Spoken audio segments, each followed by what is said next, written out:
il existe sur Terre un lieu qui semble tout droit sorti de dunes.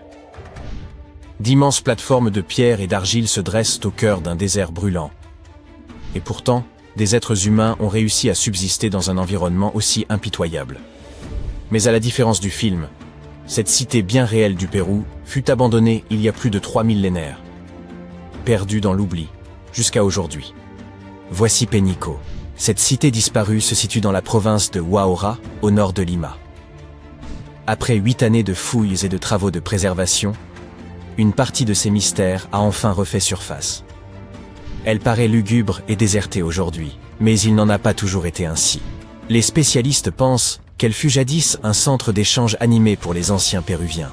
En réalité, elle appartenait à la plus ancienne civilisation connue du continent américain, du moins pour autant que nous le sachions. Et non, il ne s'agissait ni des Mayas ni des Aztèques. Erreur répandue. Il est ici question de la civilisation Caral Sup. Cette civilisation existait il y a plus de 5 millénaires, un âge vertigineux. Pour situer cela, tandis que les Sumériens atteignaient leur apogée en Mésopotamie et que les Égyptiens commençaient tout juste à ériger les monuments de Gizeh, le peuple de Caral bâtissait déjà ses propres pyramides. Grâce à lui, le Pérou figure aujourd'hui parmi les 6 berceaux originels de la civilisation. Cependant, contrairement aux trésors exhumés d'Égypte ou de Mésopotamie, vous ne verrez pas d'objets de Caral dans les musées. Du moins, aucun vase orné de symboles mystérieux, car ils ignoraient l'écriture et la poterie. Ce qu'ils maîtrisaient, en revanche, c'était l'art de bâtir à grande échelle. Ils ont légué des merveilles architecturales, telles que des pyramides à degrés et d'immenses places circulaires creusées dans le sol, comme de vastes arènes à ciel ouvert, capables d'accueillir des centaines d'individus. Et ce n'est pas comme s'ils avaient seulement élevé une pyramide par-ci ou une place par-là. Non, comme on l'a dit, ils voyaient grand. À ce jour, les chercheurs ont identifié jusqu'à 30 grands centres de peuplement, dans ce que nous appelons aujourd'hui la région de Caral, sur la côte centrale du Pérou. Chacun pouvait être considéré comme une véritable cité, avec ses quartiers résidentiels, ses places multiples et ses temples cérémoniels. Leur édifice le plus imposant, la pyramide Mayor, atteint près de 30 mètres de haut, sa base couvrant une surface équivalente à 4 terrains de football. Une prouesse considérable qui n'a pu voir le jour qu'au prix d'une planification rigoureuse, d'une coordination efficace et du savoir-faire de nombreux artisans. Preuve d'une organisation sociale structurée et d'un pouvoir fort pour la diriger. Bien qu'ils aient érigé ces structures prodigieuses, les cités de Caral demeurèrent enfouies durant plusieurs millénaires. Et même lorsque les chercheurs abordèrent la région pour la première fois, il fallut encore des décennies pour qu'ils mesurent réellement son importance. Les ruines étaient déjà connues dès les années 40, mais ce n'est qu'au cours des années 90 qu'une étude d'envergure leur fut consacrée. Si elles furent ignorées si longtemps, c'est que leur architecture, d'une perfection saisissante et de proportions colossales, paraissait trop moderne. Erreur totale, selon toute vraisemblance. En 2001, les analyses confirmèrent enfin que Caral représentait la plus vieille civilisation connue du continent américain. Les archéologues estiment que cette société s'étendit d'environ 3000 à 1800 ans avant notre ère. Durant 4 millénaires, elle prospéra dans un isolement presque absolu, sans jamais, semble-t-il, rencontrer d'autres civilisations. Cette solitude pourrait expliquer sa réputation de peuple pacifique. Les chercheurs n'ont trouvé aucune trace de conflit, ni fortification, ni armes, ni signe de combat. Au contraire, leur culture semblait orientée vers le commerce et les plaisirs. Ils avaient un goût marqué pour la musique. Dans l'un des temples, les fouilles ont révélé 32 flûtes taillées dans des os d'oiseaux. On ne peut qu'imaginer la sonorité douce et étrange qu'elles devaient en produire. Les Caral vivaient le long de 3 cours d'eau, la Fortaleza, la Pativilca et la Sup, tout comme la cité récemment mise au jour de Pénico. Cette ville oubliée fut bâtie sur une terrasse naturelle à quelques 600 mètres d'altitude. Et non, ce choix n'était pas dicté par le goût du panorama, mais par un souci de sécurité. La hauteur les protégeait des crues, puisque le site s'étend parallèlement à la rivière Sup. Ce n'est qu'après 8 années de fouilles que sa splendeur fut pleinement révélée. Les chercheurs y ont recensé 18 structures, comprenant temples, complexes résidentiels, ainsi qu'une vaste place circulaire. On y trouve aussi des salles cérémonielles érigées au sommet de vastes plateformes à degrés, reliées par des escaliers, des cours et des murs finement agencés. Ces constructions remplissaient à la fois un rôle pratique et symbolique. Elles constituaient le cœur vivant de la cité, le lieu de rassemblement pour les rituels collectifs. À l'intérieur de l'un de ces édifices, Les chercheurs ont mis au jour des sculptures en argile brute, représentant des figures humaines, des animaux et des objets sacrés. Ils y ont aussi trouvé des outils de pierre, broyeurs, pilons et marteaux. Vous vous souvenez qu'ils étaient amateurs de musique, n'est-ce pas? Eh bien, les archéologues y ont également trouvé des pututus, sortes de trompettes archaïques, taillées dans d'immenses coquillages venus de l'océan Pacifique. Si l'on observe la carte, un détail saute aux yeux.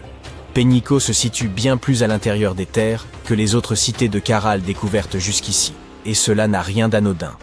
Son emplacement répondait à une logique purement stratégique, ce qui lui valut le surnom de « cité de l'intégration sociale ». Selon une hypothèse, Pénico aurait joué un rôle essentiel dans le commerce de l'hématite, un minéral utilisé depuis l'Antiquité pour produire un pigment rouge très recherché. À cette époque, c'était un bien de prestige. La cité aurait ainsi servi de relais entre les villages côtiers et ceux des hautes terres de Supé et Huara, échangeant sans doute l'hématite contre du poisson et des coquillages venus du littoral. Mais la grande question demeure, qu'est-il advenu des habitants? Pourquoi Pénico fut-elle totalement abandonnée après des millénaires d'occupation? Le mystère reste entier. Plusieurs théories cherchent à expliquer la disparition de la civilisation Caral-Sup et l'abandon de ses principales cités. L'une d'elles, dite hypothèse maritime, suppose que les premières sociétés se développèrent d'abord sur le littoral, vivant surtout de la pêche, avant de migrer vers l'intérieur des terres. Selon cette idée, les villes côtières auraient été désertées au fil du temps. Mais cela cadre mal avec Pénico, qui se trouve bien trop loin du rivage pour être considéré comme une cité maritime. Il demeure donc difficile de déterminer ce qui s'est réellement produit.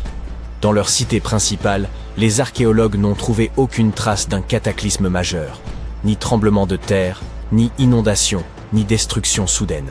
Il en va de même pour Pénico.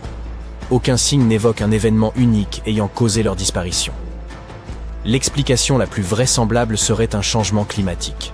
Une modification durable du temps aurait entraîné de longues sécheresses, dévastant les cultures et contraignant les populations à fuir leurs villes, comme ce fut le cas, bien plus tard, en Mésopotamie du Nord. Peut-on l'affirmer avec certitude? Pas vraiment. Il est bien plus probable que le déclin de cette civilisation résulte d'un enchaînement de causes multiples. Des tensions internes liées au pouvoir ou à la gestion de la société ont peut-être aussi joué un rôle, mais l'archéologie ne peut en apporter la preuve directe. Quoi qu'il en soit, la découverte de Pénico reste capitale.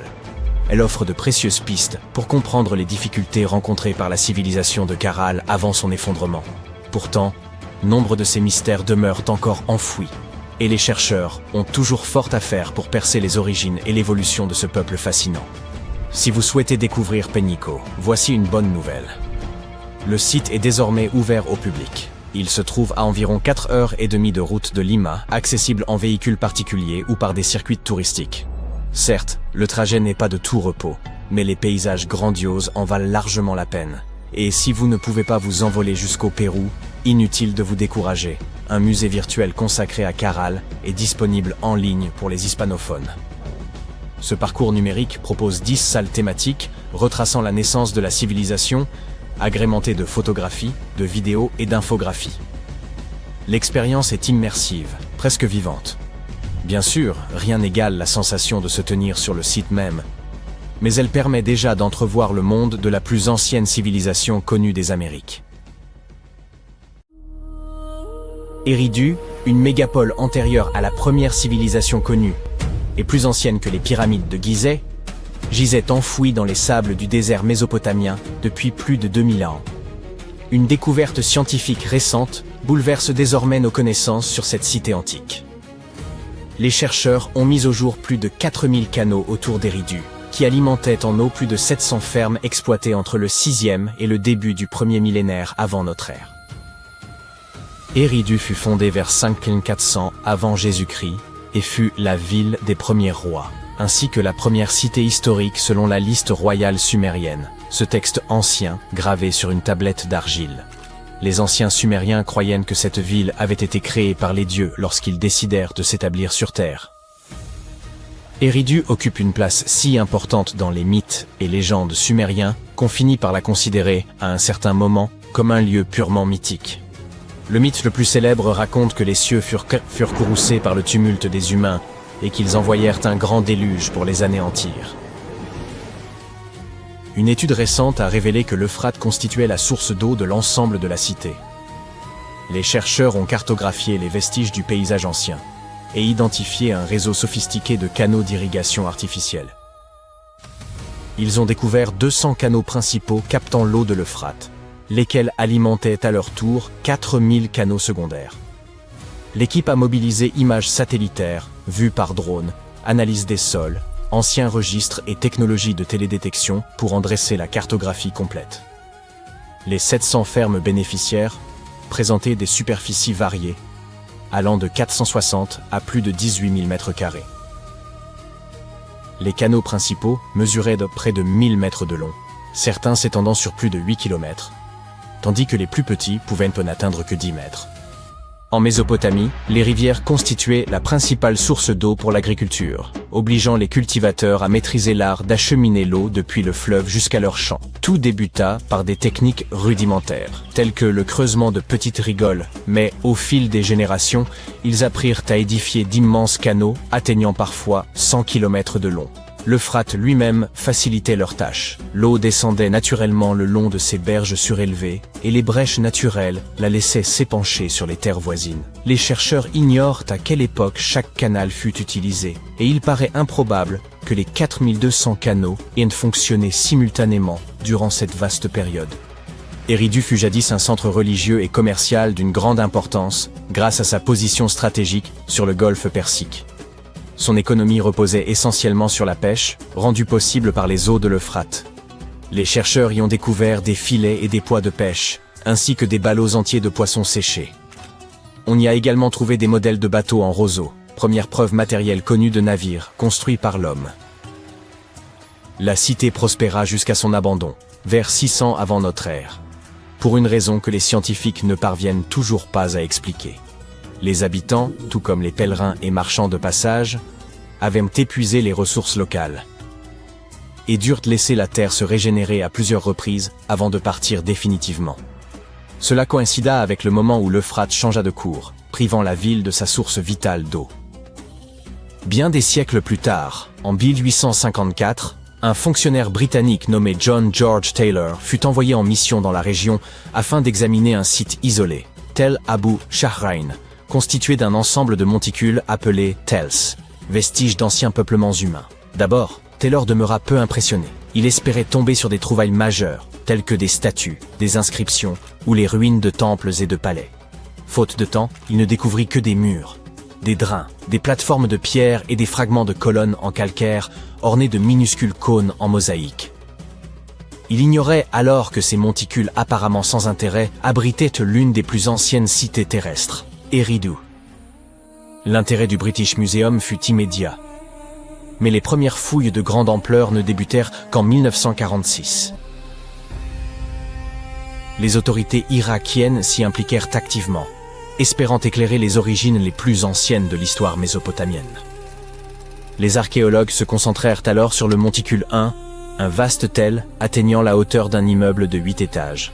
Ils mirent rapidement au jour une portion d'une pyramide à degrés inachevés, une ziggourate datant de la fin du 3e millénaire avant notre ère. En approfondissant les fouilles, ils révélèrent des strates de vie humaine remontant de plus en plus loin dans le passé. Certaines couches appartenaient à la période d'Uruk, d'autres à une époque encore antérieure aux Sumériens, appelée protohistoire. Dans ces niveaux inférieurs, ils découvrirent plusieurs reconstructions successives du temple d'Anki, la divinité tutélaire de la cité. Ce sanctuaire fut rebâti maintes fois durant plus de 2 millénaires.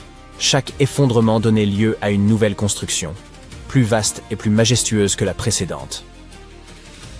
À partir du milieu du 4e millénaire avant notre ère, les temples d'Eridu prirent une ampleur monumentale, dépassant en sophistication toutes les réalisations humaines antérieures. Parallèlement, la société se complexifia, marquée par l'apparition de classes sociales distinctes. Finalement, les habitants cessèrent de reconstruire le temple et érigèrent, vers 2100 avant notre ère, une pyramide à degrés sur les ruines. Bien qu'Eridu eût décliné, elle conserva sans doute un rôle majeur en tant que site sacré. Les fouilles ont révélé de la poterie datant des seconds et premiers siècles avant Jésus-Christ, sans trace d'habitations alentours. Les Sumériens furent, sans conteste, un peuple d'une ingéniosité remarquable. Vers 1500 avant notre ère, ils inventèrent la charrue semoir, un instrument permettant de labourer et d'ensemencer simultanément, tiré par des bêtes de somme telles que les bœufs. Cet outil était même accompagné d'instructions précises. L'almanach du fermier sumérien prodiguait des conseils sur l'art d'accroître les récoltes grâce à un labour et une irrigation bien maîtrisée. Ces méthodes agricoles ingénieuses permirent de nourrir davantage de personnes, favorisant la croissance des cités, l'émergence d'un pouvoir organisé et un approfondissement de la vie religieuse. À mesure que leur ville prospérait, les Sumériens développèrent aussi leur savoir en écriture, en mathématiques et en spiritualité. Il y a 5000 ans, ils avaient déjà mis au point le cunéiforme, l'un des tout premiers systèmes d'écriture de l'humanité. Une autre découverte récente, issue de la même région du monde, démontre que la bureaucratie existait déjà il y a 4 millénaires. Les archéologues ont exhumé d'anciennes tablettes administratives dans une autre cité sumérienne, Girsu. Ces tablettes d'argile constituent la plus ancienne preuve tangible connue du tout premier empire au monde, l'empire d'Akkad. Elles furent retrouvées dans un bâtiment d'archives d'État en briques crues, divisé en plusieurs salles qui servaient vraisemblablement de bureaux. Avant cette découverte, le fonctionnement interne de cet empire, le premier répertorié dans l'histoire, rappelons-le, demeurait obscur. Mais, grâce aux fouilles menées à Girsu, les chercheurs disposent désormais de preuves claires et irréfutables de l'existence d'un système administratif élaboré. Ces documents consignaient tout, livraison, dépenses et inventaire, des poissons et moutons jusqu'aux grains, tissus et pierres précieuses. Ils comportent également des registres de population mentionnant les noms, âges et métiers des hommes, des femmes et des enfants. Une forme primitive de recensement.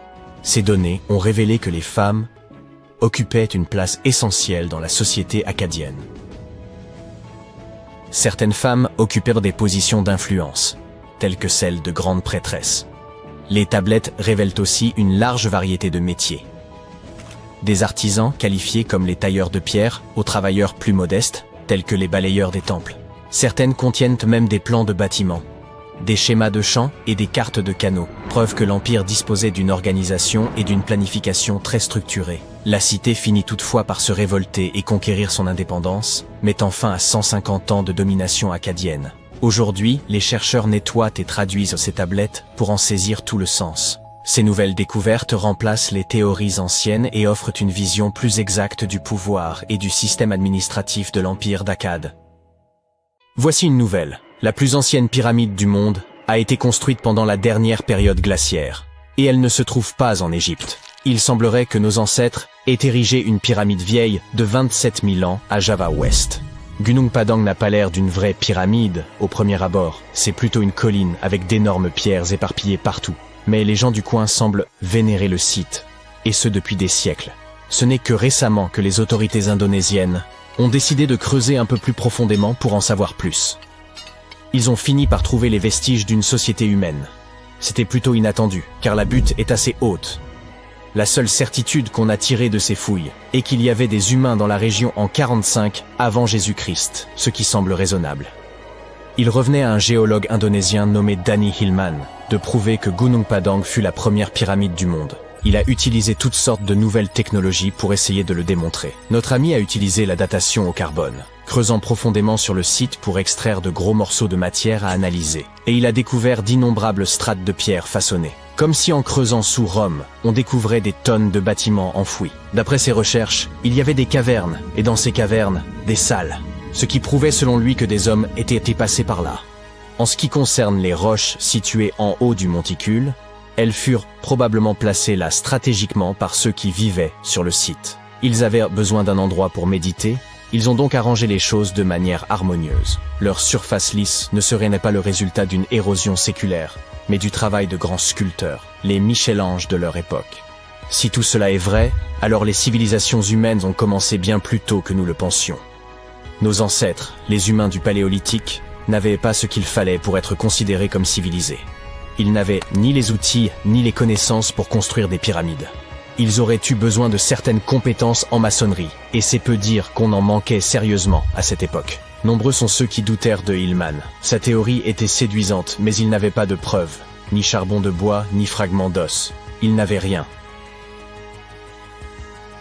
Flint Dibble, un autre archéologue, a déclaré que sans preuve concrète d'activité humaine, on ne peut pas parler de véritable pyramide. Toutes ces données prouvent seulement que le sol du monticule remonte à 27 000 ans. Ils pensent que les roches situées au sommet ont simplement glissé au bas de la colline, comme le font normalement les roches. Seule une société très avancée aurait réussi à construire une telle pyramide à degrés. Et selon Bill Farley, un archéologue américain, il n'y a tout simplement aucune raison de croire qu'il y avait des sociétés humaines en Indonésie lors de la dernière période glaciaire. Pour info, la plus ancienne société connue possédant ce type de connaissances remonte probablement à 11 000 ans. Elle occupait la région de l'actuelle Turquie. Regardez ça, voici le Göbekli Tepe. Ce n'est pas non plus une pyramide, mais c'est la plus ancienne construction monolithique réalisée par des humains. Retour à la période néolithique. Pas mal de gens s'étaient installés dans le coin. Nous avons des preuves de cela. Par exemple, les murs y sont couverts de dessins représentant des vêtements et des animaux sauvages. Jusqu'à récemment, c'est la pyramide de Djesser en Égypte, une construction à 3 côtés, qui détenait le titre de la plus ancienne pyramide du monde. Djesser est située à quelques kilomètres au sud du complexe de Gizeh, dans une ville appelée Saqqara. Elle a fait plusieurs apparitions dans la culture populaire. Au XVIIIe siècle, on la trouvait couramment dans les peintures européennes. Les jeunes hommes de l'élite culturelle faisaient un grand tour du monde et Saqqara était souvent en tête de liste. On la trouve également dans le jeu vidéo Assassin's Creed. Et sa représentation numérique y est bien plus précise que dans de nombreux dessins historiques. Construire des pyramides était une grosse affaire en Égypte ancienne. Les rois devaient y passer leur après-vie. Et si vous pensiez que la pyramide de Khéops était la plus ancienne au monde, eh bien Djeser a en réalité 70 ans de plus qu'elle. Le développement de nouvelles technologies a permis aux archéologues de faire des découvertes révolutionnaires. Et une nouvelle, ou plutôt ancienne, pyramide en Amérique du Sud pourrait remporter le titre tant disputé. Les pyramides étaient également très à la mode dans l'Amérique de l'ancien temps. Parmi elles se trouvent les emblématiques pyramides du complexe de temple de Tikal au Guatemala. Ce sont celles que l'on peut voir dans Star Wars numéro 4. Mais pour trouver la plus ancienne pyramide des Amériques, il faut voyager au Pérou. Au plus profond du désert péruvien, des archéologues sont tombés sur une vaste métropole ancienne connue sous le nom de Caral. Au début, ils ont pensé que le site était assez récent, car sa complexité aurait demandé un développement technologique que les anciens ne possédaient pas. Comme nous l'avons dit, Caral est situé dans le désert, comme Las Vegas, mais sans tout le bling-bling. L'accès à l'eau y est donc difficile. Et pour que des villes comme celle-ci prospèrent, il faut un système d'irrigation considérable, d'où la nécessité de technologies complexes. Les Péruviens nous ont vraiment surpris avec cette découverte. Leur site était immense, avec un amphithéâtre, des maisons et des bâtiments religieux. L'ensemble s'étendait probablement sur 150 hectares. Et lorsque les scientifiques ont testé leur hypothèse initiale en utilisant la datation au radiocarbone, ils ont découvert que la ville avait probablement vu le jour vers 2027 avant notre ère. Sur le site, les archéologues ont trouvé 6 pyramides qui pourraient éventuellement être antérieures à celle de Saqqara.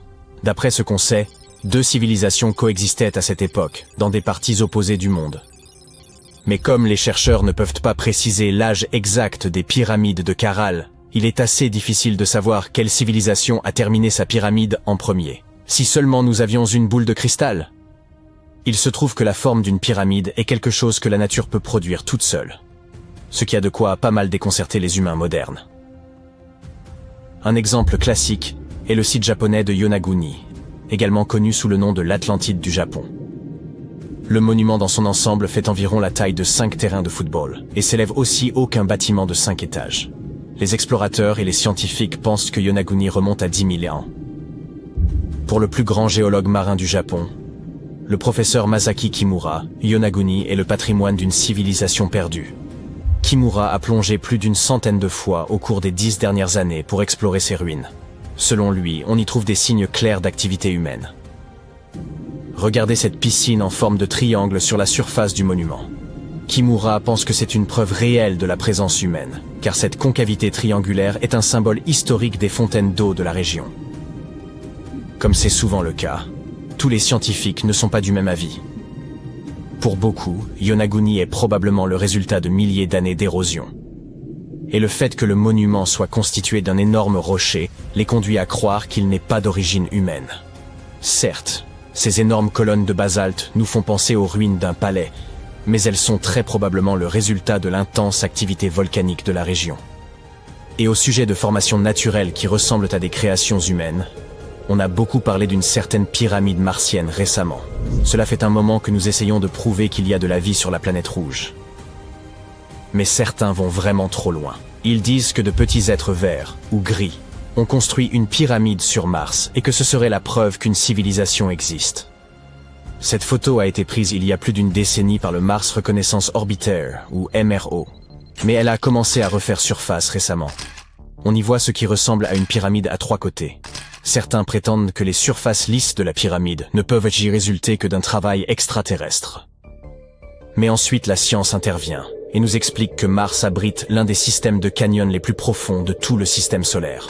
La soi-disant pyramide est située dans ce que l'on appelle le secteur de Kandor-Chasma. Cette région martienne compte tout un tas de formations similaires qui ne sont rien de plus que le résultat de l'érosion. Il n'y a apparemment rien de surnaturel là-dedans. Il y a environ 14 000 ans, des bâtisseurs venus d'un autre monde seraient descendus sur Terre. Leur objectif ? Contribuer à l'édification d'un vaste complexe de pierres formé de blocs parfaitement imbriqués. Pour cela, ils auraient employé une technologie très en avance sur leur temps. Et une fois leur tâche accomplie, ils se seraient volatilisés sans laisser la moindre trace. Il ne s'agit pas d'un récit de science-fiction, mais d'une hypothèse avancée pour expliquer le mystère de Pumapunku. Les scientifiques ne la reconnaissent pas officiellement, mais ils ignorent toujours comment, quand et par qui cette structure impressionnante a été construite. Pumapunku est un site intégré à une cité ancienne nommée Tiwanaku, qui se trouve non loin du lac Titicaca, en Bolivie. Tiwanaku occupe une place essentielle dans les traditions incas, car ils considéraient ce lieu comme le point d'origine de la création du monde.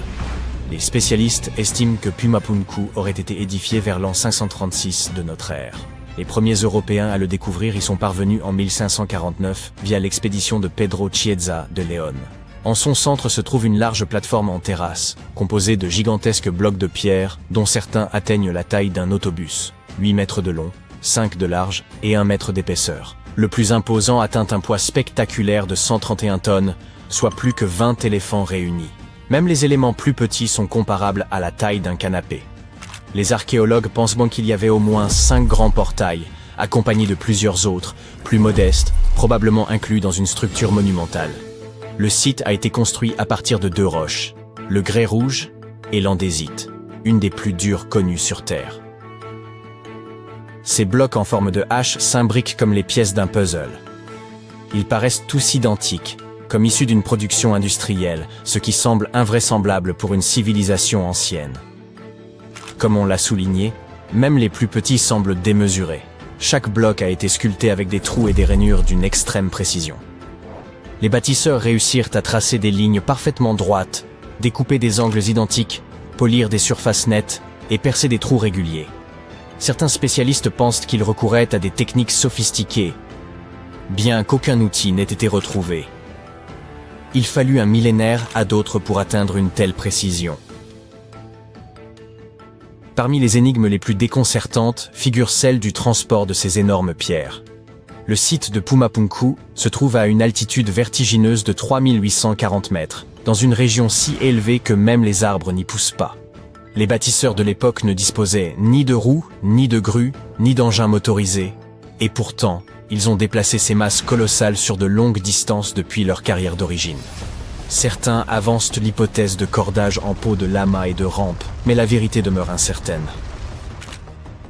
La théorie la plus largement retenue attribue ce site monumental à la civilisation Tiwanaku, qui prospéra dans la région entre 500 et 1000 de notre ère. Le complexe était immense et structuré en plusieurs espaces. Une cour à l'ouest, une vaste zone ouverte au centre, et une cour orientale ceinte de murs de pierre. Autrefois, ce lieu devait offrir un spectacle d'une rare splendeur. Des plaques de métal poli scintillaient au soleil, des tissus éclatants et des céramiques raffinées ornèrent les édifices, tandis que des hommes aux costumes élaborés déambulaient sur la place centrale. Pourtant, une incohérence demeure. Le peuple Tiwanaku n'a laissé aucun témoignage écrit relatant les techniques utilisées pour bâtir Pumapunku. Un tel exploit aurait sans doute laissé quelques indices. Or, il n'en existe aucun. Par ailleurs, le peuple Tiwanaku ne possédait pas les technologies qui auraient permis de tailler et de déplacer d'immenses blocs de pierre avec une telle précision. Les premiers historiens de l'architecture ayant analysé le site de manière rigoureuse ont estimé qu'un simple percuteur en pierre n'aurait jamais permis d'obtenir un tel degré de finesse. Et aucun outil métallique lié à cette construction n'a été mis au jour. C'est pourquoi on a émis l'hypothèse que les bâtisseurs ont pu recourir à des instruments atypiques que les chercheurs modernes n'auraient même pas identifiés comme des outils. Une théorie suggère que ces anciens bâtisseurs auraient pu découvrir un procédé permettant d'assouplir la pierre, la rendant ainsi plus facile à façonner avant qu'elle ne durcisse à nouveau. D'autres supposent qu'ils auraient versé de la roche liquide dans des moules, à l'image du béton que nous utilisons aujourd'hui. Si tel était le cas, cela impliquerait l'existence d'une civilisation avancée en Amérique du Sud, bien plus ancienne que ce que nous pensions. Certains relient même cette idée à la légendaire Atlantide, ou à d'autres civilisations disparues qui auraient atteint un niveau de savoir remarquable, avant d'être anéanties par quelques catastrophes. Les légendes locales racontent que des divinités dotées de pouvoirs surnaturels auraient façonné et soulevé les énormes blocs de pierre. D'autres gens avancent que Pumapunku était si sophistiqué que ses bâtisseurs auraient bénéficié de l'assistance de visiteurs venus du cosmos. Ces découpes d'une précision remarquable et ces pierres massives évoquent des techniques de construction contemporaines. Les partisans de cette thèse affirment également que certaines figures sculptées à Tiwanaku semblent arborer des éléments ressemblant à des casques, ce qui pourrait, selon eux, indiquer une origine extraterrestre. Pour contester cette théorie, des scientifiques de l'Université de Californie, à Los Angeles, ont entrepris de modéliser Pumapunku à l'aide de relevés anciens d'une extrême précision. Ils ont conçu une réplique numérique du site, puis en ont imprimé une version miniature, réduite à 4% de sa taille d'origine. Une fois les pièces imprimées, l'équipe les a triées selon leur taille, forme et motif, comme un gigantesque puzzle. Certains blocs possédaient des rainures spéciales pour accueillir des pinces métalliques, tandis que d'autres comportaient des gravures ornementales. Lorsqu'ils ont achevé la maquette, ils ont découvert qu'un bâtiment présentait un design familier, semblable à celui de 2 sites voisins. Ce constat a apporté la preuve que Pumapunku avait été construit par des humains, non par des visiteurs de l'espace. Au fil des siècles, des individus ont dérobé des pierres de Pumapunku et les ont dispersées ailleurs, ce qui a compliqué la tâche des archéologues. Pour pallier cela, l'équipe de l'UCLA a mis en place une archive numérique, permettant aux chercheurs du monde entier d'étudier ce site sans devoir se déplacer jusqu'en Bolivie. Ainsi, il est possible que de nouvelles découvertes viennent éclairer ce mystère. Un autre ouvrage ancien, toujours impressionnant de par sa précision extrême, est le Serapeum de Saqqara, une vaste nécropole construite il y a environ 3000 à 3500 ans. Il fut découvert par hasard en 1850 par le scientifique français Auguste Mariette. À l'intérieur du Serapeum, ce dernier découvrit un long couloir souterrain. De part et d'autre de ce corridor se dressaient d'immenses salles en pierre, abritant de gigantesques sarcophages faits de granit. Ceux-ci n'étaient pas destinés à des êtres humains, mais aux taureaux sacrés Apis. Ceux-ci étaient vénérés comme des rois, car on les croyait choisis par les dieux. Selon les Égyptiens, ces taureaux étaient les incarnations du dieu Ptah, et possédaient des pouvoirs magiques destinés à protéger le royaume. Certains de ces sarcophages de pierre pesaient environ 70 tonnes. Ils se distinguaient par leurs angles parfaitement droits et leur surface lisse. Des marques de rouleaux sur le sol, ainsi que des treuils en bois munis de leviers, ont été découverts, témoignant des méthodes employées pour déplacer ces lourdes pierres. Étant donné que les chambres funéraires étaient plus basses que le sol du couloir, les ouvriers les remplissèrent de sable, y roulaient le sarcophage, puis retiraient lentement le sable afin de le faire descendre avec précision à sa place. Une inscription gravée dans le Sérapéum précise qu'il fallait 28 jours pour déplacer une seule de ces lourdes boîtes en pierre. Bien que ces sarcophages fussent destinés à des taureaux, ils étaient nettement surdimensionnés. En effet, les pharaons, souverains d'Égypte, étaient eux-mêmes enterrés dans de petits cercueils, ce qui rend l'existence de ces énormes sarcophages particulièrement étrange. Reste à élucider la raison pour laquelle le granit, pierre très difficile à travailler, fut préféré au calcaire. Certaines théories suggèrent que ces boîtes en pierre ne servaient pas uniquement de sépulture, mais pourraient avoir fonctionné comme d'anciens générateurs. Les Égyptiens maîtrisaient le processus de fermentation.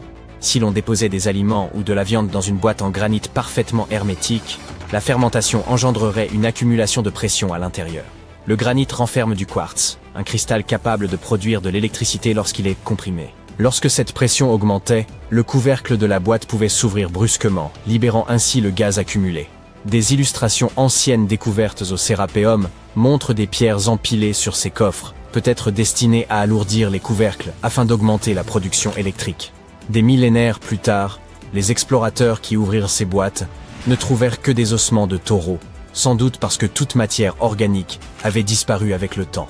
Encore aujourd'hui, les chercheurs demeurent incertains quant à la véritable fonction de ces gigantesques coffres de pierre, laissant ainsi le mystère entier. À un moment donné de sa longue et très intéressante histoire, notre chère planète Terre était en train de roupiller tranquillement, faisant son petit bonhomme de chemin, tournant autour du Soleil. Et puis, bam! La vie commence à s'emballer. Les plantes et les animaux se mettent à se pavaner, dévoilant toute leur complexité. Un peu plus tard, il y a environ 65 millions d'années pour être exact, une catastrophe cosmique se produit. C'est du moins ce que nous supposons. Un astéroïde s'est probablement écrasé sur la Terre, anéantissant les dinosaures et un tas d'autres grands animaux. Nous n'avons pas beaucoup plus de détails sur l'astéroïde en question. Mais nous savons qu'il était extrêmement massif et qu'il s'est écrasé sur notre précieuse planète, créant un chaos poussiéreux qui s'est répandu partout. Aujourd'hui encore, on trouve des vestiges de cette couche de poussière dans les roches sédimentaires. Si tu creuses en dessous, tu y découvriras tout un tas de fossiles. Ces créatures préhistoriques menaient la grande vie avant que l'astéroïde ne vienne gâcher la fête. Imagine que la planète fasse le ménage, laissant un tas d'espaces vides qui n'attendent que d'être remplis. Et devine qui a profité de l'occasion ? Les mammifères pardis. Ces petites créatures à fourrure se sont faites connaître. Mais comment se fait-il que cette catastrophe ait été une si belle opportunité pour eux ? C'est assez simple, en fait. En l'absence de persécuteurs, ils ont grandi, se sont multipliés et ont vu leur population s'étendre. Toutes sortes de mammifères se sont joints à eux pour combler les vides. Primates, rongeurs, bref, toute la bande à fourrure. Nous parlons ici de mammifères placentaires, de marsupiaux et même de mammifères pondant des œufs, ce qui ajoute une sérieuse touche de variété au mélange. Nous aimons considérer les primates comme nos plus proches parents sur Terre. Quelle est leur histoire ? Il y a environ 63 millions d'années, quelques millions d'années après la dernière danse des dinosaures, les primates ont décidé qu'il était temps de se réunir en famille. Ils se sont divisés en deux groupes. Les haplorhiniens, qui sont devenus les petits et les grands singes que nous connaissons aujourd'hui, et les strepsirrhiniens, qui sont devenus les lémuriens et les aïe-aïe. La fête ne s'est pas arrêtée là. Il y a environ 58 millions d'années, les haplorhiniens ont entamé leur propre petite mission. Un invité spécial, le tarsier, a fait son entrée en scène. Avec ses grands yeux parfaits pour toutes sortes de manigances nocturnes. Le tarsier a choisi un chemin différent de celui de ses parents primates, embrassant sa niche unique et évoluant à l'écart. Aujourd'hui encore, le tarsier est le seul primate à se nourrir exclusivement de viande. Ces petits bonshommes ont un goût prononcé pour les insectes, les petits oiseaux, les rongeurs et même les lézards. Mais ce n'est pas tout ce qui les rend uniques. Leurs yeux sont 2 fois plus grands que leur cerveau. Leur tête peut aussi effectuer une pirouette de 180 degrés, comme un hibou. Grâce à leurs caractéristiques, les tarsiers sont les véritables rois et reines de la nuit. Grâce à leur super pouvoir de repérage des ultrasons, ils peuvent détecter leur proie instantanément. De plus, leurs pattes et leurs pieds sont tels des ressorts, toujours prêts à les faire bondir. Ils possèdent un os spécial de la cheville, le tarse, qui leur permet d'effectuer des sauts de proportions épiques. D'où leur nom, si tu te posais la question. Mais laissons ces petites créatures se reposer et revenons à notre histoire. Il y a environ 55 millions d'années, la Terre a monté le thermostat, littéralement. Cette chaleur s'est avérée un peu trop difficile à supporter pour de nombreuses créatures et plantes des profondeurs de l'océan, et elles ont tiré leur révérence. Mais chaque fin est toujours le commencement d'autre chose, n'est-ce pas ? Les mammifères océaniques connus sous le nom de cétacés y ont vu leur chance et l'ont saisi. Ils se sont engouffrés dans ces niches vides et se sont rendus maîtres des mers. Dans cette catégorie de créatures, on retrouve la baleine bleue et le dauphin. Un primate particulier a fait son apparition il y a environ 47 millions d'années. Les scientifiques appellent aujourd'hui affectueusement le fossile de cette créature Ida. Cette petite merveille a fait sensation, car elle a d'abord été présentée comme le chaînon manquant de l'évolution humaine. Mais voici la partie la plus hilarante. Il s'est avéré qu'Ida ne faisait pas partie des haplorhiniens à nez sec, mais plutôt des strepsirrhiniens à nez humide. Il y a 40 millions d'années, un autre événement majeur s'est produit dans le monde des primates. Les singes du Nouveau Monde, nos lointains cousins, ont décidé d'emprunter un chemin différent et de se détacher de notre lignée de singes de l'ancien monde. Ils ont pris leurs affaires et sont partis à la conquête de l'Amérique du Sud, où ils vivent encore aujourd'hui. Quelle est la différence entre les deux, me diras-tu? Eh bien, un élément crucial les distingue. Les singes de l'ancien monde avaient les narines orientées vers le bas. Il y a environ 25 millions d'années, une autre bande de singes est entrée en scène. Ceux-ci avaient une particularité. Ils n'avaient pas de queue. Ces créatures uniques allaient redevenir nos plus proches parents. Il s'agit des singes et des grands singes, des mecs cool qui partagent avec nous un grand nombre de similitudes génétiques. Le premier singe à s'être libéré de cette folie simiesque est le gibbon. Il y a environ 18 millions d'années que ce petit acrobate a fait son entrée sur scène. Quelques millions d'années plus tard, les grands singes se sont également joints à eux. Les orang-outans auront été les pionniers, s'aventurant dans les régions sauvages du sud de l'Asie. Nous nous rapprochons de plus en plus du présent. Il y a 7 millions d'années, les grands singes ont pris un tournant significatif sur la route de l'évolution. L'une des voies menait à nos ancêtres, les futurs Homo sapiens, tandis que l'autre conduirait aux chimpanzés et aux bonobos. Ces deux branches de primates sont restées soudées pendant quelques millions d'années avant de prendre des chemins différents. Il y a 5 ou 6 millions d'années, un singe a changé la donne. L'Ardipithèque a fait son entrée dans l'histoire de notre évolution. Il possédait un talent très particulier, la bipédie. En effet, il s'agissait là de l'un des premiers singes à marcher sur 2 pieds, ce qui a probablement suscité la plus grande circonspection de la part de 16 compagnons primates. Les véritables vedettes, cependant, sont arrivées il y a environ 4 millions d'années. C'est l'équipe des Australopithèques, les premiers membres de la sous-tribu des Hominina, notre tribu à nous. Qu'est-ce qui les rendait si spéciaux? Eh bien, probablement le fait qu'ils soient venus aussi bien équipés, d'outils en pierre, pour être précis. Il semble qu'à un moment donné de leur évolution, ces astucieux primates aient commencé à utiliser la pierre pour se faciliter la vie. Maintenant, voici un tournant crucial de notre l'histoire. Il y a environ 2 millions d'années, nos ancêtres ont été confrontés à une famine de grande ampleur. La survie du plus fort était alors le mot d'ordre, et 2 stratégies ont vu le jour. Le premier groupe a opté pour des mâchoires plus puissantes, ce qui lui a permis de mâcher des aliments coriaces comme les noix. Le second groupe a eu une toute autre idée. Il a opté pour des mâchoires plus faibles, mais des cerveaux plus gros. Il voulait avoir accès à une plus grande variété d'aliments. Évidemment, c'est le groupe au cerveau le plus développé qui l'a emporté. Et c'est là que notre équipe entre en jeu. Il y a environ 2,5 millions d'années, un type de primate surnommé l'homme habile a marqué l'histoire. Ces créatures intelligentes avaient un plus gros cerveau et savaient comment utiliser ces neurones à bon escient. Puis, il y a environ 1,9 million d'années, une nouvelle étoile est apparue au firmament, l'Homo erectus. Ces créatures ne se contentèrent pas de marcher debout. Elles avaient aussi un cerveau presque 2 fois plus gros que celui de l'Homo habilis d'antan. Ils ont pris le monde par surprise, en devenant les premiers de nos ancêtres à s'aventurer hors du continent africain. Ils savaient même apprivoiser le feu. Il y a environ 700 000 ans, le monde a ensuite connu une révolution culinaire, lorsque les premières traces de cuisine sont apparues. Et il y a environ 500 000 ans, nos ancêtres ont décidé qu'il était temps de devenir esclaves de la mode en arborant les premières traces de vêtements. Notre propre espèce est née il y a seulement 300 000 ans. Je t'avais bien dit qu'on était à la traîne. Mais le monde n'a plus jamais été le même après l'apparition de l'Homo sapiens, l'homme moderne sur le plan anatomique. Aux côtés d'autres membres de notre famille, nous avons émergé, prêts à conquérir le monde avec nos esprits novateurs et nos sociétés complexes. Le cheminement exact de notre évolution reste un peu mystérieux. Mais ce dont nous sommes sûrs, c'est que les Néandertaliens se sont joints à la fête à un moment ou à un autre. L'essor de l'Homo sapiens s'est accompagné d'un développement des capacités linguistiques. Le langage moderne serait apparu presque en même temps que notre espèce. Nous avons commencé à nous exprimer, à partager des histoires et à façonner le monde avec nos mots. Et voilà le travail.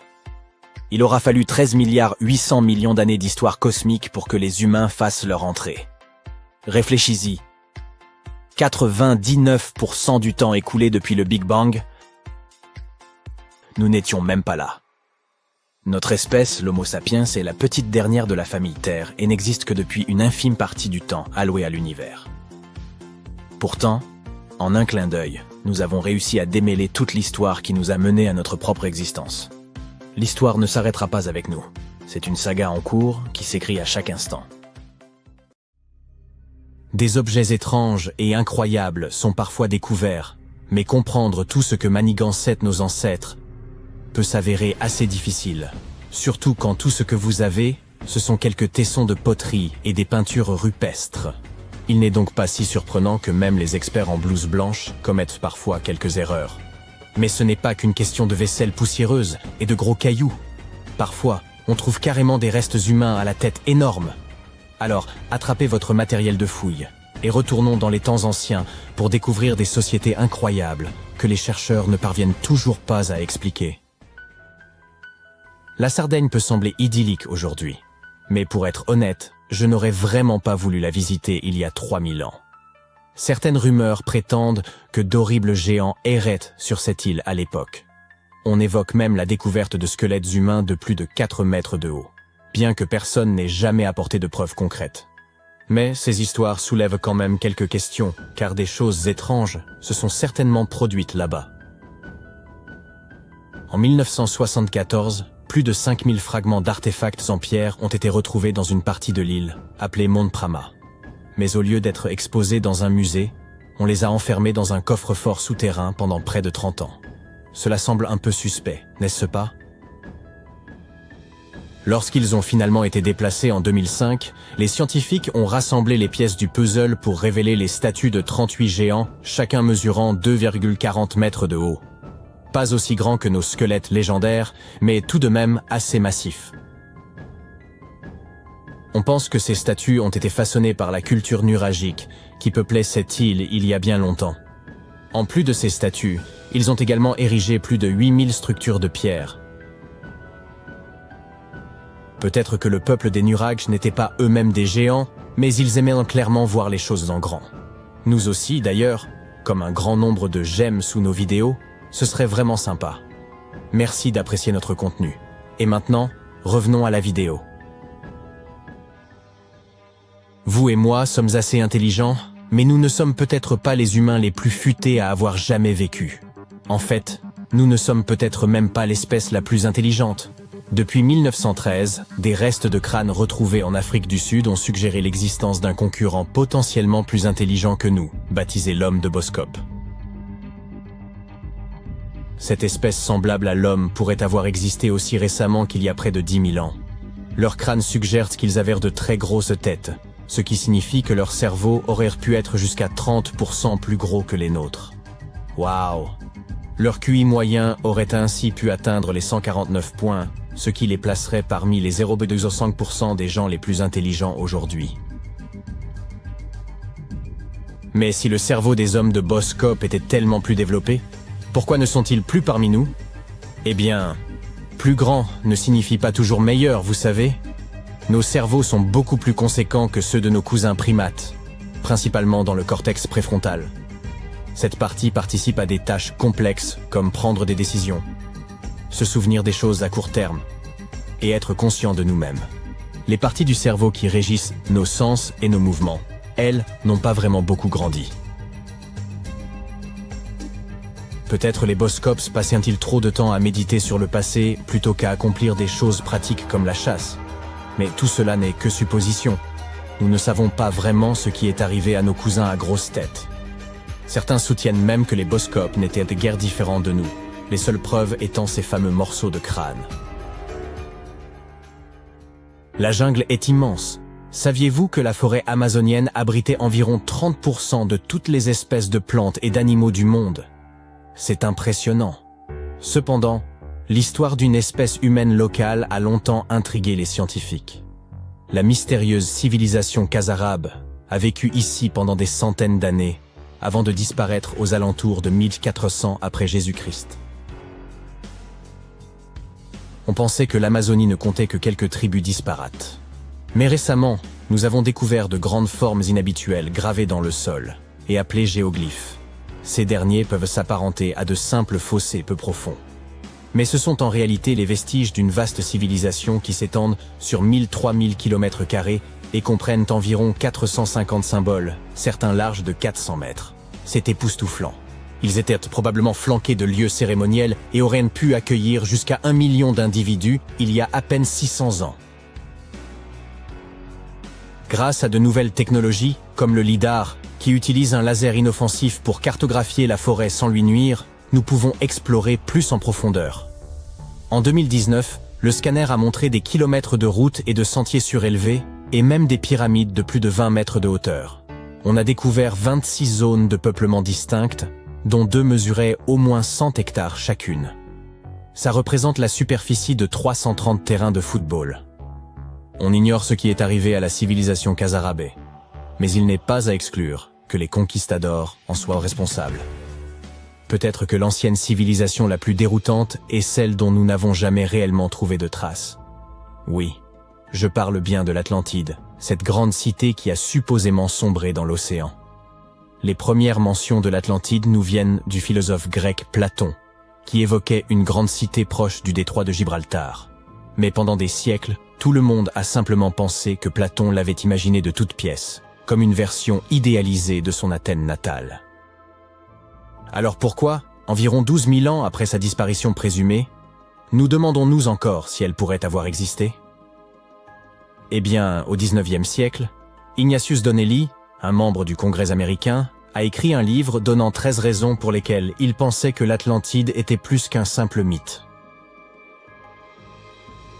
Puis, en 1965, certaines personnes ont cru avoir réellement retrouvé l'Atlantide en découvrant la structure de Richa, un dôme géologique massif de 40 km de diamètre en Mauritanie.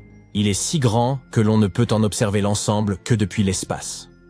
2 astronautes survolant le désert du Sahara ont repéré cet œil gigantesque qui les regardait en retour et ont pensé qu'il s'agissait là d'une découverte majeure. Hélas, il n'y a aucune preuve tangible qui connecte cette structure à l'Atlantide. On pense qu'elle se serait formée à partir d'une activité volcanique il y a environ 100 millions d'années. Mais cela semble un peu trop pratique, n'est-ce pas? Malheureusement, nous ne sommes pas plus proches de connaître la vérité. Imaginez-vous retourner à environ 3300 avant Jésus-Christ et vous retrouver en Asie du Sud. Laissez-moi vous présenter la civilisation harapéenne. Ces gens étaient très en avance sur leur temps. Ils occupèrent des cités comme Harappa et Mohenjo-Daro, dotées de maisons en briques, de systèmes d'égouts sophistiqués et même de bains publics. Cet endroit aurait pu abriter plus de 5 millions d'individus, ce qui en ferait l'une des régions les plus densément peuplées de son temps. Ils avaient également inventé un système de poids standardisé qui était incroyablement utile aux négociants. Et ils pratiquaient le commerce. Leurs contacts s'étendaient jusqu'au Moyen-Orient grâce à leur maîtrise de la métallurgie. Ils avaient même développé le pendant antique des grandes marques. Des sceaux étaient utilisés pour marquer l'argile de leurs marchandises. En dépit de leurs avancées et de leur prospérité, leur langue et leur alphabet restent entourés de mystères. Nous avons des fragments de leur écriture, mais personne n'est encore parvenu à les déchiffrer, même avec toute la technologie dont nous disposons aujourd'hui. Nous ne savons toujours pas exactement comment fonctionnait leur société. Il semble qu'ils n'étaient pas aussi préoccupés par leur statut social que d'autres civilisations. Pas de grands palais ou de monuments grandioses. Au lieu de cela, leur plus grande structure aurait été des greniers, ce qui était sûrement plus pratique. Malheureusement, toutes les bonnes choses ont une fin. Autour de 1800 avant Jésus-Christ, cette civilisation florissante a commencé à décliner, peut-être en raison de changements dans les cours d'eau. Alors que leur environnement...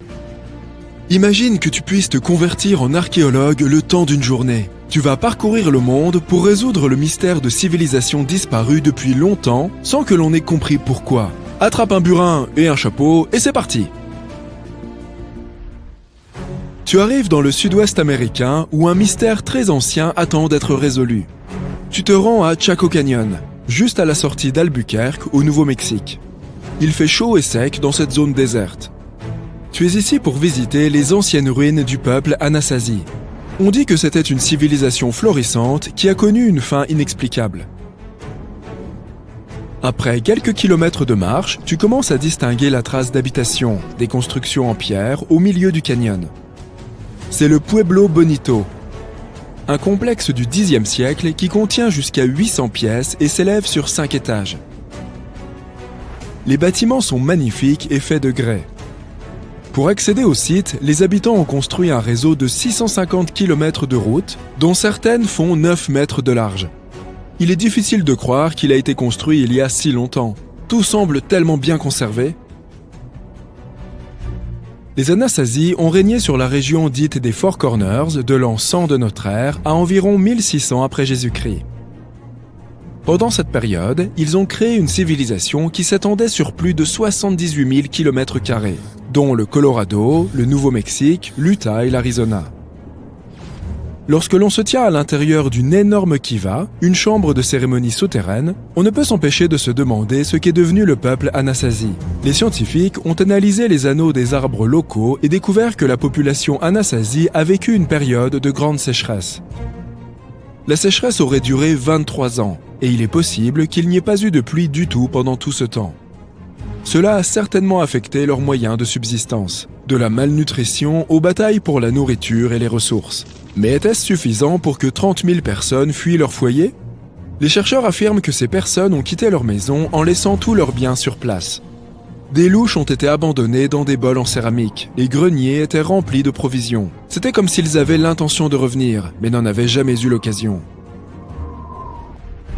Pendant de nombreuses années, les archéologues ont cru que la sécheresse était la raison de la disparition de cette communauté prospère. Mais il existe d'autres preuves qui indiquent une histoire différente. Les anthropologues affirment que les Puebloans ancestraux, comme on les appelle aussi, étaient une population exemplaire.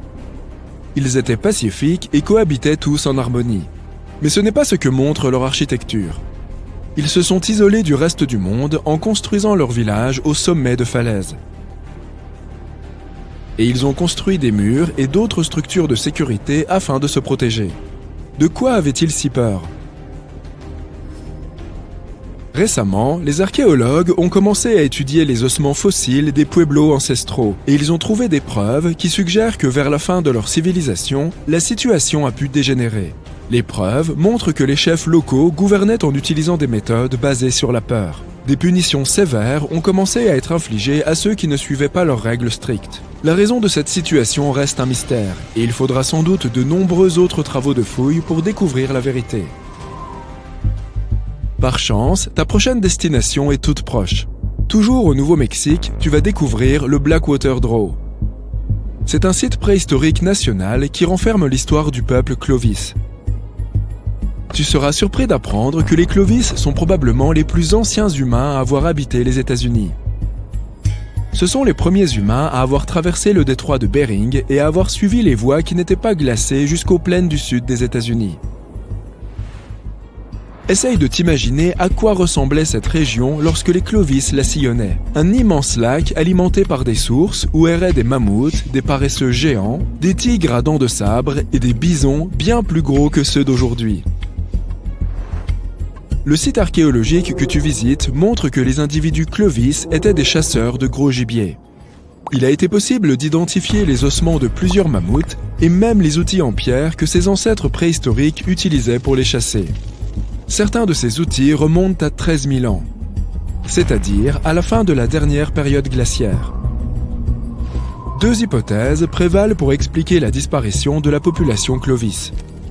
Il est possible qu'au cours des 1500 dernières années de la dernière période glaciaire, les changements climatiques aient provoqué une pénurie de nourriture. Les scientifiques pensent également que cette situation a été aggravée par une chasse excessive. Une autre théorie suggère qu'un gros météore a frappé l'Amérique du Nord, ce qui a suffi à modifier le climat et à pousser les Clovis à migrer vers le sud pour tenter de survivre. Mais la vérité est qu'il n'y a aucune preuve irréfutable que ces événements se soient produits. Ensuite, tu t'envoles vers l'océan Pacifique, vers la mystérieuse île de Pâques. Cet endroit a suscité, et suscite toujours, de très nombreuses questions. De la construction de statues représentant des visages de 4 mètres de haut, à la disparition soudaine du peuple Rapa Nui qui habitait la région.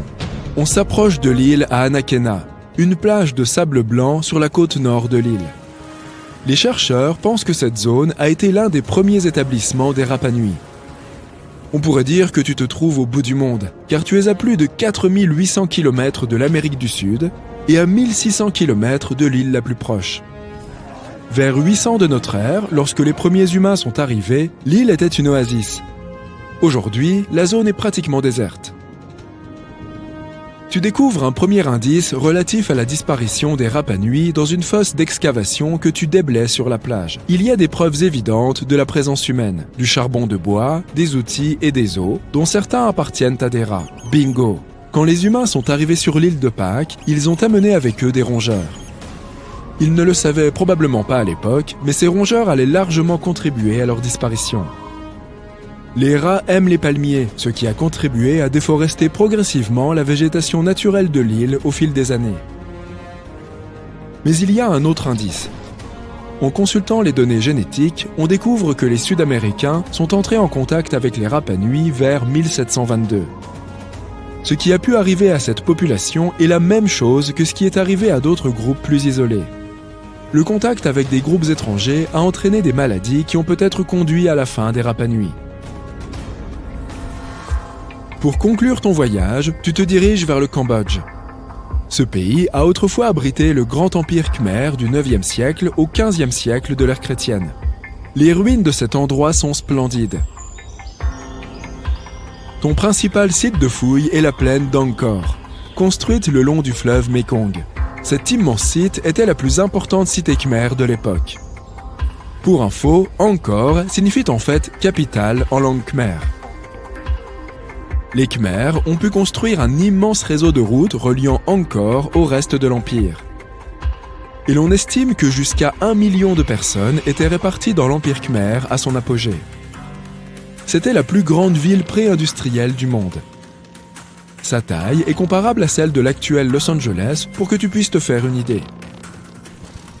Les Khmers étaient également de grands bâtisseurs et ingénieurs. Ils ont réussi à construire un système d'irrigation complexe qui a facilité la culture du riz au fil des siècles.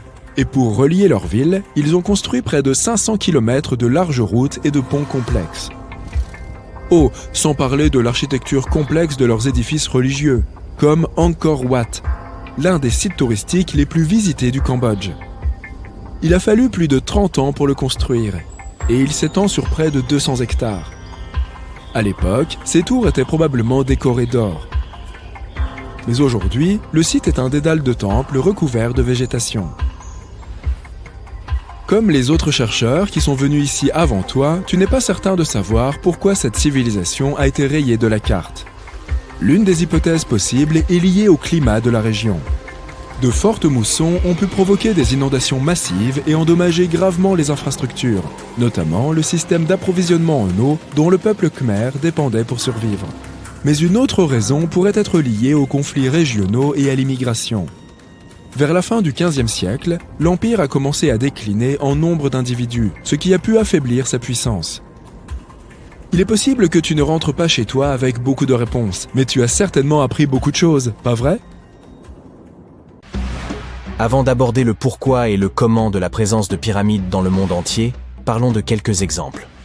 Je commencerai par la pyramide du Soleil au Mexique. Ces gens savaient vraiment comment construire une ville. Leur centre urbain bien planifié s'étendait sur plus de 1800 hectares et comportait plusieurs pyramides. Mais la pyramide du Soleil est la plus impressionnante. Cette structure gigantesque a été édifiée en l'an 100 de notre ère et est l'une des plus grandes constructions de ce type dans tout l'hémisphère occidental. Elle s'élève à 66 mètres au-dessus du sol. Si vous vous retrouvez un jour dans cette ancienne cité, vous ne pourrez pas manquer la pyramide du Soleil. Elle se trouve juste à l'est de l'allée des Morts, la principale rue nord-sud de la ville. Pour construire cette incroyable pyramide, environ 765 000 mètres de matériaux ont été utilisés, dont une roche volcanique rouge appelée Tezontl. Impressionnant, non ? Nous en savons assez peu sur ceux qui ont construit cette pyramide et sur sa fonction, mais les archéologues pensent qu'il y avait autrefois un temple à son sommet. Dans les années 70, ils ont découvert un certain nombre de tunnels et de mystérieuses salles dans son sous-sol. En 2011, ils ont même trouvé une cachette contenant des pots en argile, des morceaux d'obsidienne, des os d'animaux, des figurines humaines et même un masque. Qui sait quels autres secrets se cachent dans cette pyramide ? Si vous décidez de la visiter, vous devrez gravir les 248 marches inégales qui se trouvent sur sa face ouest. N'allez pas trébucher. Le Soudan a aussi ses pyramides. Les pyramides nubiennes ne sont pas aussi grandes que celles d'Égypte, mais il y en a quand même environ 200. Ces anciennes pyramides ont abrité pendant près de 1000 ans les tombes des pharaons du royaume de Méroé, qui régnait sur l'Égypte de la Nubie à la mer Méditerranée. Les pyramides de Méroé ont été construites en granit et en grès rougeâtre.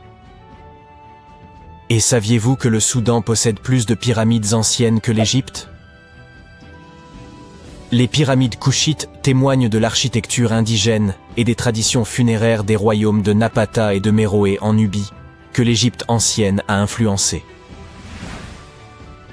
Méroé, où ont été enterrés plus de 40 reines et rois, est le site pyramidal nubien le plus étendu.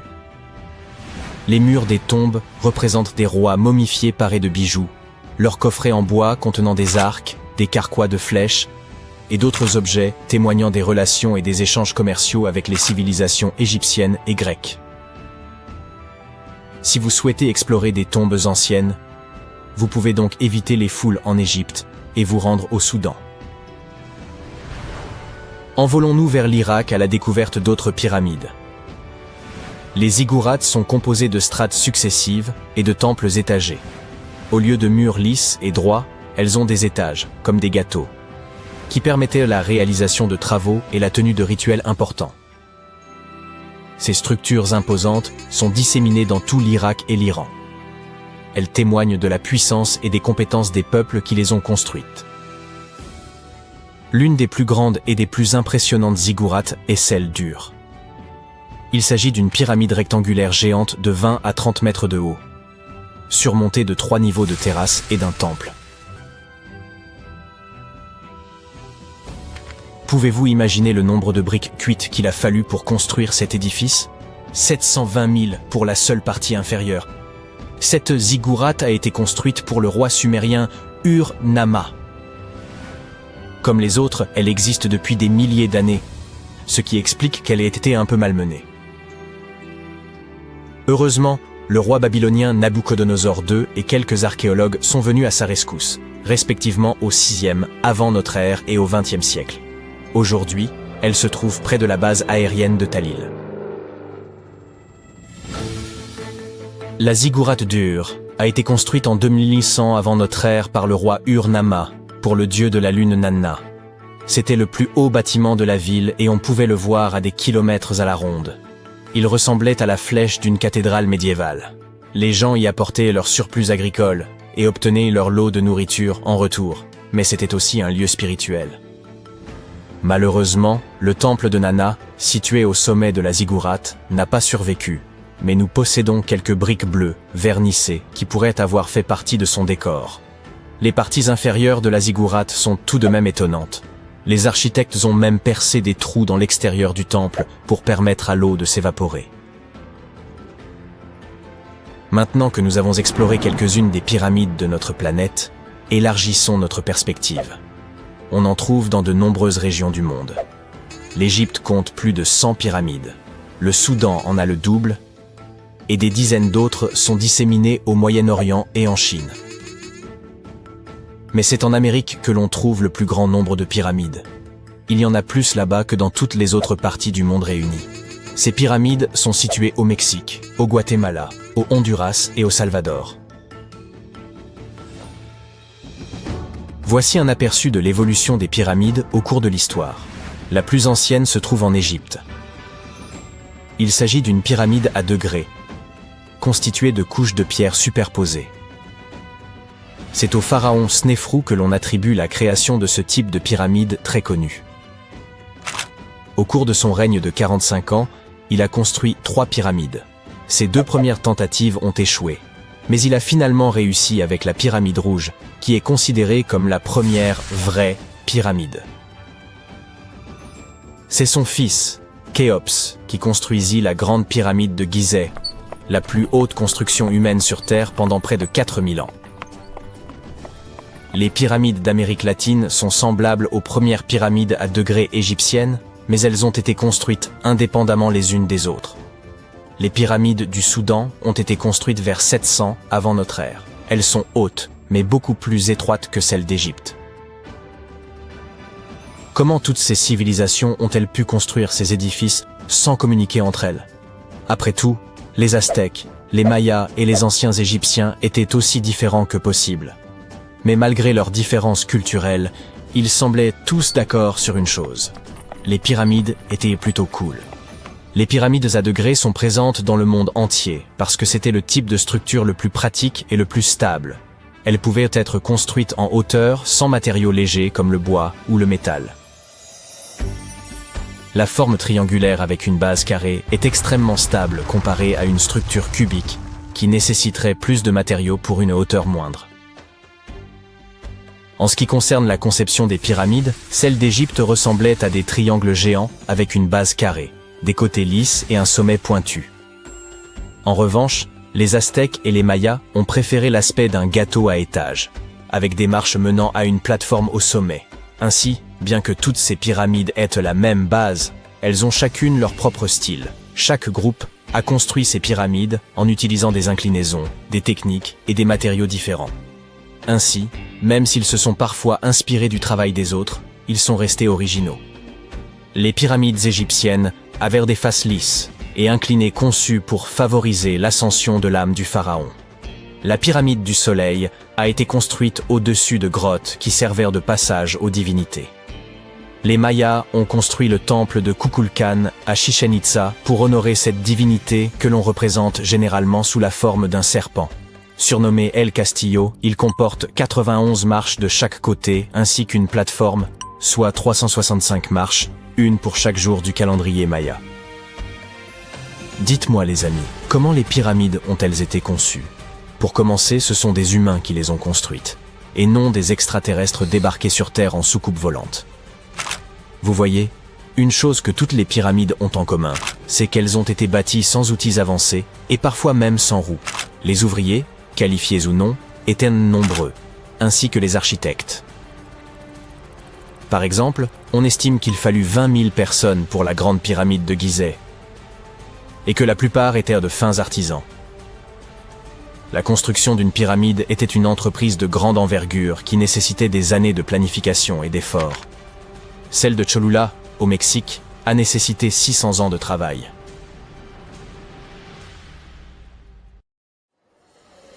C'est le premier jour de ton voyage tant attendu dans la forêt amazonienne. Tu as pris l'avion jusqu'en Amérique du Sud.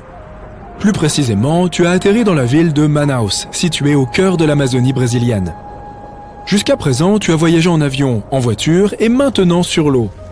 Tu es sur un petit bateau qui glisse sur les eaux boueuses du fleuve Amazone. C'est le deuxième plus long fleuve du monde. Il n'est devancé que par le Nil en Égypte.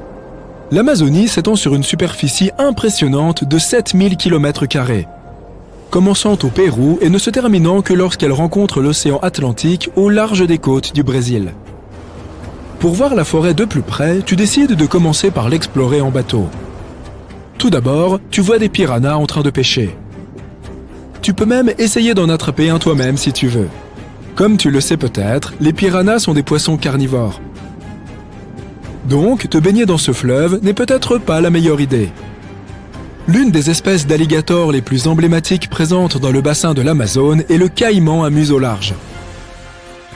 Il ressemble beaucoup à un alligator ordinaire, à l'exception du fait qu'il a un menton jaune.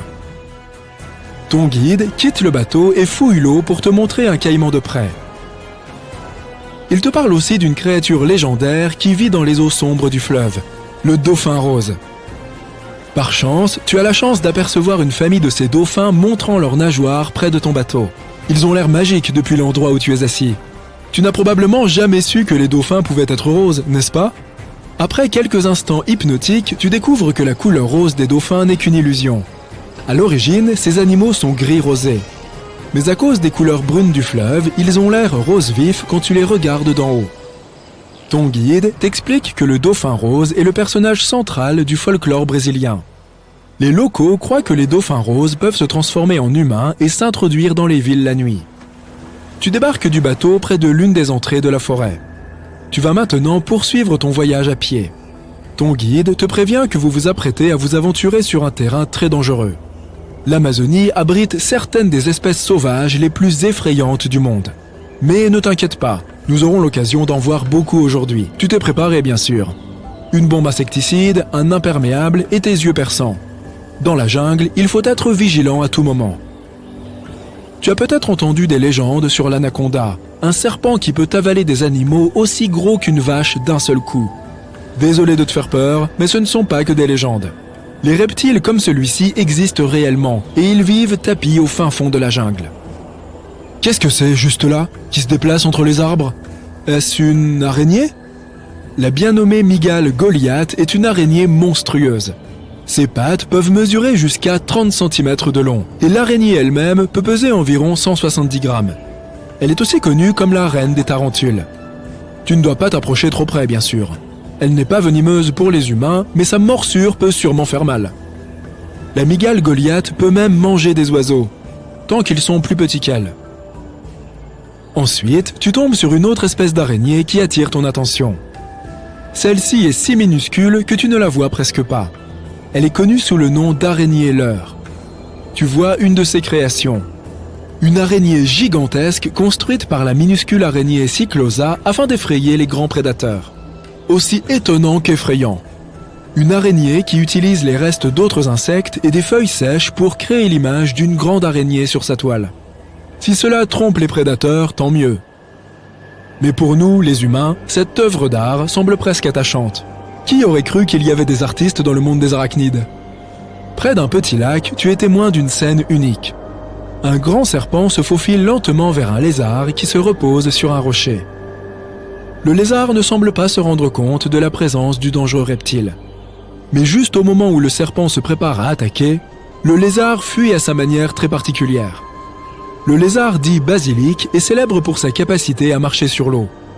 Ou plutôt courir sur l'eau. Ce n'est pas une illusion, juste une question d'équilibre. Le petit lézard déplace ses pattes sur l'eau très rapidement, tandis que sa longue queue sert de contrepoids. Si tu t'es déjà demandé à quoi ressemblait l'intérieur d'une grenouille, tu es au bon endroit. Sous tes yeux, il y a une espèce locale rare de grenouille. Elle est connue sous le nom de grenouille de verre. Cette espèce d'amphibien a une sorte de peau transparente qui la rend complètement translucide. En d'autres termes, tu peux voir l'intérieur de la grenouille avec une clarté stupéfiante, comme si tu la mettais sous des rayons X. Tu poursuis ton voyage. Bientôt, tu tombes sur un étang. Flottant sur son eau se trouve probablement le plus grand nénuphar que tu aies jamais vu de ta vie. Ces énormes plantes sont également connues sous le nom de Victoria amazonica. Elles peuvent mesurer jusqu'à 2,5 mètres de diamètre et supporter le poids d'un adulte. Mais il est déconseillé d'essayer de grimper dessus. La faune et la flore sont incroyables ici, mais la forêt elle-même est aussi un spectacle. Il y a plus de 80 000 espèces de plantes et d'arbres qui poussent dans la forêt amazonienne. En fait, on peut trouver pas moins de 10% de toute la faune du monde dans cette jungle. On estime que 400 milliards d'arbres poussent sur la surface gigantesque qu'occupe la forêt. Bien sûr, cet endroit abrite une immense biodiversité. Tu ne pourras pas être témoin de ce phénomène pendant ton voyage. Mais ton guide te parle d'une espèce unique d'arbre qui est célèbre pour être capable de marcher. Oui, tu as bien entendu. Il existe des arbres qui marchent dans la forêt amazonienne. Ils n'ont pas de jambes ni rien de tel, mais ils se déplacent à la recherche de meilleures conditions d'éclairage. La canopée de l'Amazonie est si épaisse que seulement 1% de la lumière du soleil peut atteindre le sol. À cause de cela, certains arbres finissent par recevoir moins de lumière du soleil que d'autres. Les palmiers dits marcheurs semblent s'être adaptés à cette situation. Ils font pousser de nouvelles racines, ce qui les aide à se déplacer de 2,5 à 5 cm par jour. Ils peuvent marcher jusqu'à 20 mètres par an. C'est peut-être ce qui a inspiré J.R.R. Tolkien à créer les Ents, ces êtres arboricoles assez semblables qui errent librement dans les bois. Il n'y a pas que la faune qui habite l'Amazonie. Plus de 30 millions de personnes vivent dans la forêt. Et il y a aussi d'anciennes colonies de peuplement qui, selon les scientifiques, y ont prospéré. Et on ne parle pas de l'Eldorado qui n'est qu'un mythe. En 2018, une étude révolutionnaire a montré que jusqu'à 1 million de personnes ont probablement habité l'Amazonie entre 1250 et 1500 de notre ère. En travaillant aux côtés des populations autochtones, des chercheurs de l'Université de Floride ont trouvé plusieurs monticules en Amazonie. Outre ces monticules, ils ont aussi découvert des fossés et des géoglyphes intéressants. Après avoir cartographié tous ces monticules, les scientifiques ont compris que c'était le signe d'un ancien peuplement. Ils ont trouvé des vestiges de murs soigneusement conçus, disposés autour de places centrales. Cela ne peut que signifier que ces anciennes villes étaient grandes et pouvaient accueillir des centaines de milliers d'habitants. Ces découvertes ont ravivé l'idée que l'Amazonie aurait pu abriter des civilisations prospères bien avant que les Européens n'y arrivent. Mais plutôt que des villes baignant dans l'or, il s'agissait simplement de sociétés agricoles bien développées. Les mystères sans réponse autour des civilisations anciennes ont été une source d'inspiration pour de nombreux théoriciens du complot. En fait, certains de ces mystères sont si intéressants que beaucoup d'entre nous y croient déjà, ou aimeraient y croire. Une chose est sûre cependant, aucune de ces milliers de théories du complot n'a jamais été... quel est le mot? Ah oui, classée, à moins qu'elle ne l'ait vraiment été. Nous savons tous que la CIA a fait des choses plus ou moins discutables au cours de son histoire, au nom de la sécurité nationale. Mais on ne s'attendrait pas à ce qu'un livre représente une menace à la fois nationale et internationale. La CIA a récemment déclassé certaines parties d'un livre qui parle de civilisations anciennes disparues et des événements catastrophiques qui les ont fait disparaître il y a des milliers d'années. Ce livre mystérieux a été écrit en 1963 par un certain Chan Thomas et il devait être publié par Emerson House en 1965, jusqu'à ce que la CIA s'en mêle. Pour une raison mystérieuse, ils ont classé le livre. Et il n'a jamais été rendu public jusqu'à récemment. Mais c'est là que ça devient intéressant. Le livre a été déclassé en 2013 en raison de la loi sur la liberté d'information. Mais il n'a été rendu public qu'en 2016. Et ce qui a été rendu public soulève vraiment quelques questions. La version originale de ce document comptait 284 pages. Mais l'essai en PDF qui a été publié était fortement censuré et ne comportait que 57 pages, soit 1/5 de l'ensemble du document. Les pages ont été éditées, avant d'être rendues publiques, de telle sorte que l'on ne remarque même pas que les autres pages sont manquantes. Personne ne sait vraiment pourquoi ce livre a été classé secret en premier lieu. Mais d'après ce qu'on a laissé entendre, il a un contenu des plus intéressants. L'auteur du livre avait une imagination débordante et une grande passion pour les civilisations anciennes. Et même si ce qu'il a à dire fait réfléchir, certaines choses sont tout simplement bizarres. Il pense que notre planète est enfermée dans un cycle sans fin de déplacement des pôles et de la croûte terrestre, qui sont responsables de l'extinction massive de nombreuses civilisations qui existaient il y a plus de 6000 ans, avant même les Sumériens.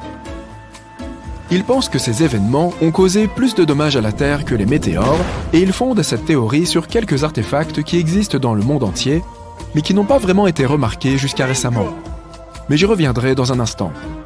Les extinctions massives dont parle le livre comprennent la fin de la période glaciaire, lorsque d'énormes couches de glace de 3,2 km d'épaisseur ont disparu d'Europe du Nord, d'Amérique du Nord et du Canada, entraînant l'extinction de centaines d'espèces. Et voici comment l'auteur illustre son hypothèse. Il pense qu'il y a eu un déplacement des pôles géomagnétiques qui a provoqué des changements catastrophiques dans l'atmosphère et la croûte terrestre, entraînant l'extinction de nombreuses civilisations au fil du temps. Bien que le déplacement des pôles géomagnétiques soit une réalité, il ne se produit pas du jour au lendemain. Il se produit très lentement, environ toutes les quelques centaines de milliers d'années, selon les scientifiques. Mais c'est un peu plus compliqué qu'il n'y paraît. C'est un fait bien connu que le pôle Nord se trouve quelque part au-dessus de l'Alaska et que le pôle Sud est proche du milieu de l'Antarctique. Il s'agit là des pôles géographiques et ils seront toujours le Nord et le Sud. Cependant, les pôles magnétiques de la Terre se sont inversés il y a quelques centaines de milliers d'années. Ainsi, si tu avais une boussole il y a 700 000 ans, disons, elle pointerait plutôt vers le Sud et te montrerait l'Antarctique. Mais l'auteur du livre a une théorie différente. Il pense que le basculement des pôles magnétiques nord et sud ne se produit pas toutes les quelques centaines de milliers d'années, mais tous les 12 000 ans. Et que ce basculement se produit en quelques heures seulement. provoquant une catastrophe apocalyptique. Il pense que cela se produit à la suite d'une explosion dans le noyau de la Terre. Cette explosion provoque le basculement des pôles magnétiques, mais aussi le déplacement de la croûte terrestre. Selon ce livre, en raison de ces événements catastrophiques, un grand nombre des continents de la Terre qui étaient submergés sont remontés au-dessus du niveau de la mer en quelques heures seulement. Maintenant, c'est là que ça devient intéressant. L'auteur affirme également que les Andes péruviennes se trouvaient sous l'océan avant le dernier déplacement des pôles. Et même si cela semble tiré par les cheveux, puisque les Andes se trouvent à environ 6700 mètres au-dessus du niveau de la mer, des preuves ont été apportées à la fin des années 80 pour étayer cette affirmation. Les scientifiques ont trouvé des os de baleines et des fossiles vieux de plusieurs millions d'années au sommet des Andes et des montagnes de l'Himalaya. Il est également suggéré dans le livre que le gel profond que la Terre a subi au cours du Drias récent a provoqué la perturbation du Gulf Stream. Des mammouths gelés ont été retrouvés piégés dans des blocs de glace, avec de la nourriture encore dans la bouche. Il s'agit là d'un véritable mystère, car ils étaient rompus au froid glacial. Et ils faisaient partie des rares animaux qui pouvaient vraiment survivre à l'ère glaciaire. Alors, qu'est-ce qui a pu les faire geler si rapidement? Ouais, de quoi se gratter la tête, pas vrai? Le document décrit également la Grande Pyramide de Gizeh comme une véritable énigme. La pyramide de Gizeh est composée de 2,5 millions de blocs de pierre, placés les uns sur les autres avec une grande précision. Elle mesure près de 230 mètres de large et plus de 137 mètres de haut. À ce jour, nous ne sommes toujours pas en mesure d'expliquer comment elle a été construite, et il est également difficile de comprendre sa conception interne. À l'intérieur, la pyramide ne présente aucune similitude avec les autres pyramides et, malgré la croyance populaire, aucune momie n'a été trouvée dans l'une d'entre elles. Si tu trouves ça un peu bizarre, attends le prochain scoop. On ne trouve absolument aucun hiéroglyphe dans aucune des pyramides. Et cela vaut dans les deux sens. Qu'est-ce que je veux dire? Qu'il n'y a pas non plus de pyramide, ni rien qui ressemble à une pyramide dans aucun des hiéroglyphes. Monsieur Thomas pense que les pyramides ont été créées des centaines de milliers d'années avant les Égyptiens, par une civilisation qui s'est éteinte. En parlant de civilisation, dans son livre, il mentionne même les Grecs. Il affirme qu'en Grèce, il existait une autre ancienne race d'humains qui s'est également éteinte. Il affirme qu'ils étaient extrêmement grands, aux yeux bleus et aux cheveux blonds, et qu'ils avaient accès à des technologies avancées que les Grecs ne pouvaient même pas connaître à leur apogée. Avant de nous éloigner des blocs de pierre, parlons d'un autre mystère. Le temple de Bacchus, à Baalbek au Liban, et ses gigantesques blocs de fondation. Ces pierres, qui constituaient Héliopolis, ont également été utilisées pour le temple de Rome.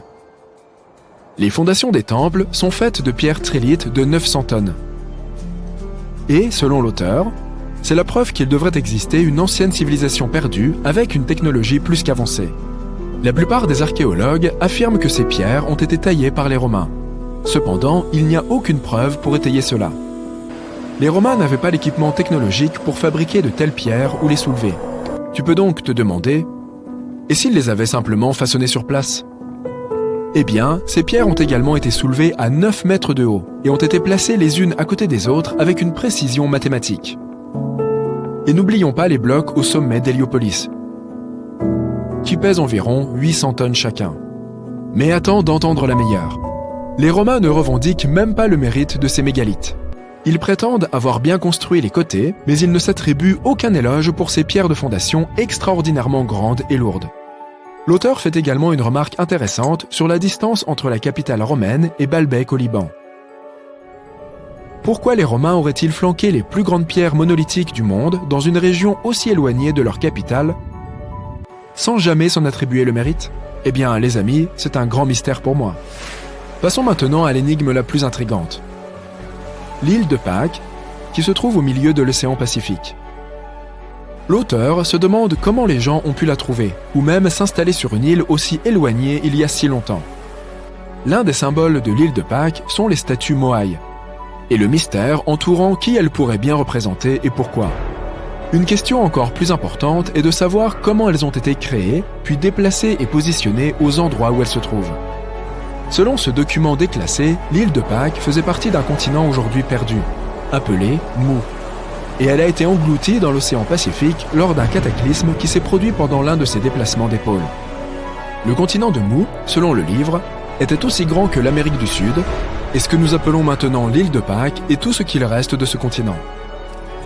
L'auteur pense également que c'est ce qui s'est passé avec la cité perdue de l'Atlantide. Platon est même cité à ce sujet, affirmant que toute la cité atlante a sombré plusieurs kilomètres sous les flots en un seul jour.